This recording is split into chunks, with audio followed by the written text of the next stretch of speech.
This week on ICN, the stories you should have heard but didn't. Lawsuit filed against FDA to halt swine flu vaccinations. Research scientist does sudden 180 on her claims HPV vaccines are dangerous. American police force, a frightening private military, or a fast-talking con man out to make a quick buck? Those stories and more next on Informed Citizen News.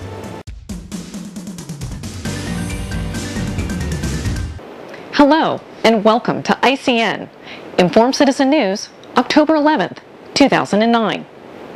A lawsuit filed against the FDA on behalf of licensed healthcare workers of New York claims that the H1N1 vaccines were quickly approved without true scientific determinations whether they were safe or effective.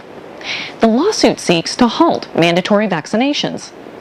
The FDA has yet to produce any scientific evidence documenting safety tests for any of these swine flu vaccines.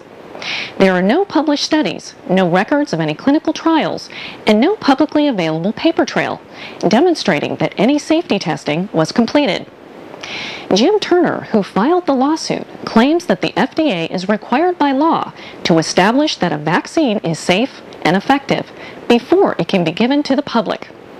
He stated, "We are arguing that they did not establish that the vaccine was effective and did not establish that it was safe. They are trying to get it on the market by a waiver." Turner suspects a profit motive may be involved. He said that vaccine makers are charging $24.95 to get a vaccine. Multiplied by 100 million people, that's a lot of money.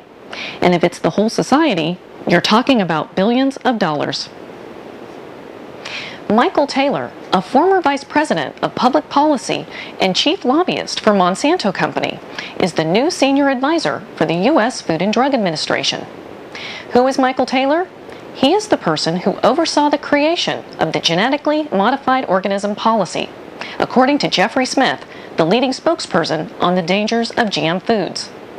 Along with being a key player in the initial push for GM foods onto Americans' plates, without any required safety studies, Taylor also oversaw the policy regarding Monsanto's genetically engineered bovine growth hormone. This growth hormone, which has been banned in Canada, Europe, Japan, Australia, and New Zealand because of cancer risks and other health concerns, was approved in the United States while Taylor was in charge at the FDA. Michael Taylor had been Monsanto's attorney before becoming policy chief at the FDA in the 1990s. Soon after, he became Monsanto's vice president and chief lobbyist. Now, he's back advising the FDA. A federal judge overturned government approval of a variety of sugar beet genetically engineered to resist a popular weed killer produced by agricultural giant Monsanto, according to a recent court ruling. The judge found the U.S. Department of Agriculture's Animal and Plant Health Inspection Service violated environmental law by failing to take a hard look at whether Roundup-ready sugar beets would eventually share their genes with nearby crops during pollination. The judge wrote in the opinion the potential elimination of farmers' choice to grow non-genetically engineered crops or consumers' choice to eat non-genetically engineered food has a significant effect on the human environment. In an article titled, "Who Got to Dr. Diane Harper?" Natural News reports on the sudden reversal of Diane Harper, a scientist who worked on the development of cervical cancer vaccines. Based on a story appearing in the UK paper Sunday Express, entitled "Jab as Deadly as the Cancer," that quoted Dr. Harper as saying the cervical cancer vaccine might be more dangerous than the cancer it was supposed to prevent. Since that story was published, Sunday Express has been under relentless attack by pro-pharma scientific journalists, drug companies, and even Dr. Harper herself, who now claims the entire story was wholly fabricated. Natural News found no less than 6 articles over the last 2 years where Dr. Harper made similar statements against cervical cancer vaccines. Many mainstream news organizations came out over the last week condemning the original article and Dr. Harper. Under pressure, the Sunday Express retracted the story with an apology. Only Natural News did the homework, which probably took a few seconds on Lexis, to find that the quotes by Dr. Harper were consistent over the past 2 years. This entire episode shows the value of alternative news sources. Department of Homeland Security Secretary Janet Napolitano ordered Maricopa County Sheriff Joe Arpaio to stop arresting suspects based solely on the fact that they are illegal aliens. The Arizona sheriff, who has been called the toughest in America, defiantly said he will continue his sweeps, which have netted thousands of illegals. Under Sheriff Arpaio, his department has arrested more than 30,000 illegal aliens in and around Phoenix, Arizona. Arpaio has been the target of an ongoing Justice Department investigation, focusing mainly on so-called racial profiling. Sheriff Joe, as he is affectionately called, says he's just doing his job.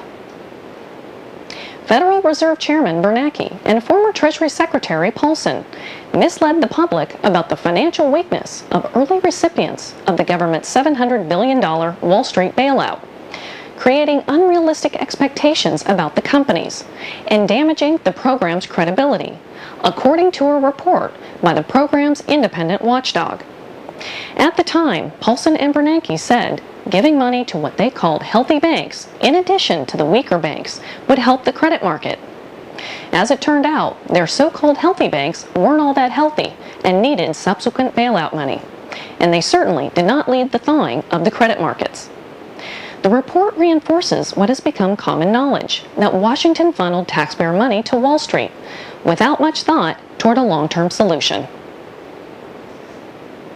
As the federal government squanders taxpayer money and continuously expands more and more, some states are saying enough. The states created the federal government through the ratification of the Constitution, now find themselves at the mercy of an ever-growing behemoth that feeds on money and control. The creators truly have become the servants.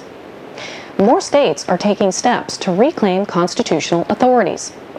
Nearly 24 states approved resolutions refusing to participate in the Real ID Act of 2005, which required driver's licenses and state ID cards conform to federal standards.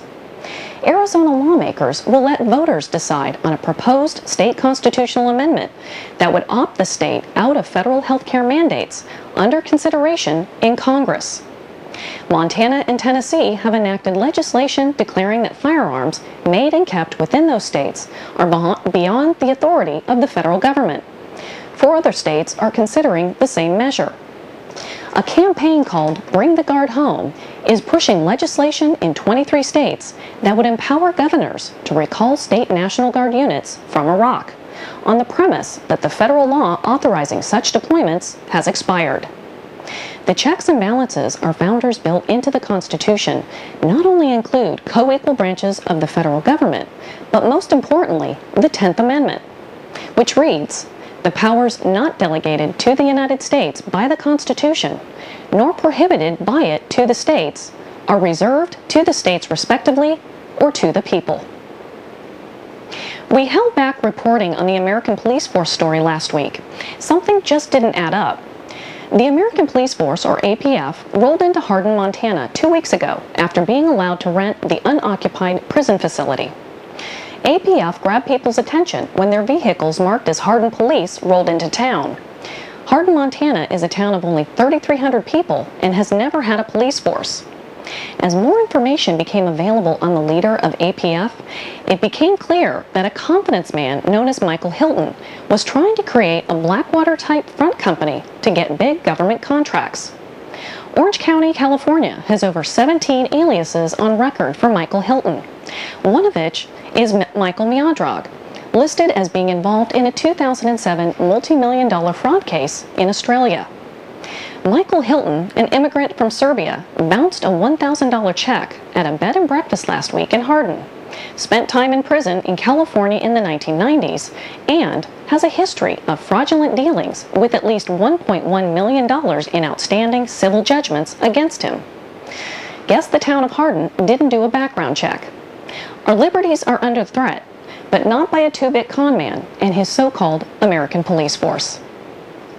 Thanks for joining us this week. Please keep the comments coming and send our link to your friends and family. From all of us at Informed Citizen News, have a great week.